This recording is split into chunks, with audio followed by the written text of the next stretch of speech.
اما بعد فاعوذ باللہ من الشیطان الرجیم بسم اللہ الرحمن الرحیم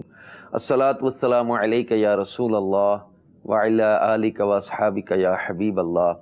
الصلاۃ والسلام علیک یا نبی اللہ وعلی آلک واصحابک یا نور اللہ۔ مدنی چینل کے ناظرین، مدنی چینل کے سلسلے کھلے آنکھ صلی علی کہتے کہتے میں ہمارا سیگمنٹ ہوتا ہے پچھلی قوموں کے حالات۔ اللہ تبارک و تعالی نے انبیاء کرام کو مختلف قوموں کی اصلاح کے لیے، ان کو نیکی کی دعوت دینے کے لیے مبعوث فرمایا، اور ان انبیاء کرام نے ترغیب و ترہیب کے ذریعے ڈرانے اور سمجھانے اور اللہ پاک جل شانہ کے فضل و کرم کے انعامات کے اور اللہ پاک کی عطاؤں کے تذکرے بھی کیے، ڈرایا بھی اللہ پاک کے عذاب سے۔ جیسے قوم نوح کو حضرت نوح علیہ نبینا علیہ الصلوۃ والسلام نے اللہ پاک کے عذاب سے ڈرایا، لیکن یہ لوگ تکبر کرنے والے بھی تھے، انہوں نے اللہ کے نبی کی توہین بھی کی، ان کی تکذیب بھی کی، ان کا مذاق بھی اڑایا، اور اس عذاب کا جس کا حضرت نوح علیہ نبینا علیہ الصلوۃ والسلام ڈراوا دیتے تھے، اس کے بارے میں انہوں نے بڑے تکبر سے، بے باکی سے کہا کہ تم جس عذاب کے ڈراوے دیتے ہو وہ عذاب لے آؤ۔ حضرت نوح علیہ السلام کو اللہ پاک نے کشتی بنانے کا حکم دیا، قوم کے سردار کشتی بنانے پر بھی آپ کا مذاق اڑاتے رہے۔ اللہ پاک نے حضرت نوح علیہ السلام کو حکم دیا کہ اپنے ایمان والوں کو، چند لوگ ایمان لائے تھے، ان کو لے کے کشتی میں سوار ہو جائیں اور ایک ایک جوڑا لے لیں۔ اب حضرت نوح علیہ نبینا علیہ الصلوۃ والسلام نے کشتی میں اللہ کے حکم سے ان لوگوں کو سوار کیا اور جانوروں کے جوڑے لیے۔ اب اللہ تبارک و تعالیٰ کے عذاب کا آغاز ہوا، اور وہ کیسے کہ قرآن پاک میں اللہ تبارک و تعالیٰ نے ارشاد فرمایا، اور نوح کشتی بنا رہے تھے اور جب بھی ان کی قوم کے سردار ان کے پاس سے گزرتے تو ان کا مذاق اڑاتے۔ نوح نے کہا اگر تم ہمارا مذاق اڑا رہے ہو تو جس طرح تم ہمارا مذاق اڑا رہے ہو تو ہم بھی تمہارا مذاق اڑائیں گے، پھر عنقریب تم کو معلوم ہو جائے گا کہ کس پر رسوا کرنے والا عذاب آتا ہے اور کس پر دائمی عذاب آئے گا۔ پھر اللہ تبارک و تعالیٰ کے حکم سے کشتی بنی اور اس پر حضرت نوح علیہ السلام اپنے ساتھیوں لے کر سوار ہوئے۔ کفار پر عذاب بارش کی صورت میں برسنے لگا۔ اللہ پاک نے اتنی بارش برسائی، زمین سے پانی کے چشمے جاری ہو گئے، دونوں پانی جمع ہو گئے، اوپر سے بھی بارش برس رہی ہے، نیچے سے پانی کے چشمے جاری ہو گئے۔ تو جن لوگوں نے حضرت نوح علیہ السلام پر ایمان لایا تھا وہ کشتی میں سوار ہو گئے، اور جن لوگوں نے آپ کی نبوت کا انکار کیا تو اللہ نے ان پر پانی کی صورت میں عذاب نازل فرما دیا۔ قرآن پاک میں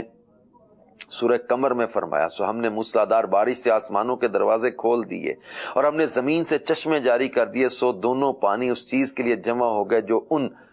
کے لیے مقدر کی گئی تھی، اور ہم نے نوح کو تختوں اور میخوں والی کشتی پر سوار کر دیا جو ہماری آنکھوں کے سامنے چل رہی تھی، ان کی سزا کے لیے جنہوں نے کفر کیا تھا۔ اب یہاں حضرت نوح علیہ الصلوۃ والسلام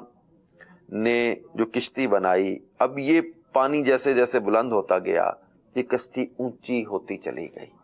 یہاں تک کہ پہاڑ، بڑے بڑے پہاڑ پانی میں ڈوب گئے، ہر طرف پانی پانی اور ہر چیز جو ہے وہ ختم ہو گئی۔ زمین پر ایسا سیلاب آیا، ایسا پانی بہا۔ حضرت نوح علیہ الصلوۃ والسلام کا ایک بیٹا تھا جو آپ پر ایمان نہیں لایا تھا۔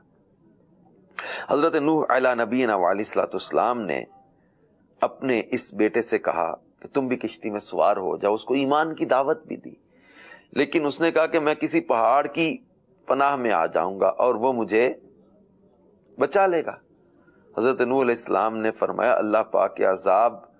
سے آج تمہیں کوئی بچانے والا نہیں سوائے اسی ذات مقدس کے۔ تو حضرت نوح علیہ السلام اور بیٹے کے درمیان موج حائل ہو گئی، تو حضرت نوح علیہ السلام کا بیٹا پانی میں ڈوب گیا۔ قرآن پاک میں اس کا بھی اللہ پاک نے تذکرہ فرمایا۔ اب یہ حضرت نوح علیہ نبینا علیہ الصلوۃ والسلام کا بیٹا تھا جو بدبخت رہا،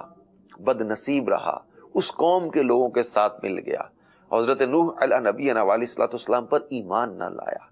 اور اس کی نافرمانی کا انجام یہ ہوا کہ حضرت نوح علیہ السلام نے آخری وقت بھی اس کو دعوت دی،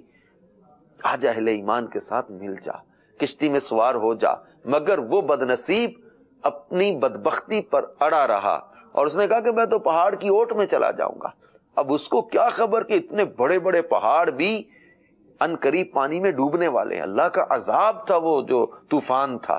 اور طوفان نوح کی مثالیں دی جاتی ہیں. تو یہ پوری کی پوری قوم، جو قوم نوح جس کو کہا جاتا ہے، یہ اپنے تکبر کی وجہ سے، اللہ کی نافرمانی کی وجہ سے، اس جو ہے وہ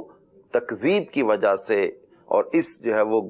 جرم عظیم، اللہ کے نبی کی توہین، اللہ کی جو ہے وہ اللہ تبارک و تعالی کا شریک ٹھہرانا اور اللہ پاک کی نافرمانیاں کرنا، ان بدعمالیوں کی وجہ سے یہ لوگ طوفان کا شکار ہو کے ہلاک ہو گئے. آج ہم دیکھیں کہ ہم میں کتنے کتنے بے باکی کے ساتھ لوگ گناہ کر رہے ہیں، لیکن ہم لوگوں کو ڈرنا چاہیے کہ اللہ کا عذاب، اللہ کا قہر، اللہ کا غضب جب نازل ہوتا ہے تو بڑے بڑے مضبوط پہاڑوں میں جنہوں نے کہا تھا کہ ہم پناہ لے لیں گے، لیکن وہ بھی ان کو بچا نہیں سکے. اللہ تبارک و تعالی ہمیں اپنے قہر و غضب سے بچائے اور نافرمانی والی باتوں سے محفوظ رکھے. اللہ پاک ہمیں عمل کی توفیق عطا فرمائے. آمین بجاہ النبی الامین صلی اللہ تعالی علیہ وآلہ وسلم. ماشاء اللہ.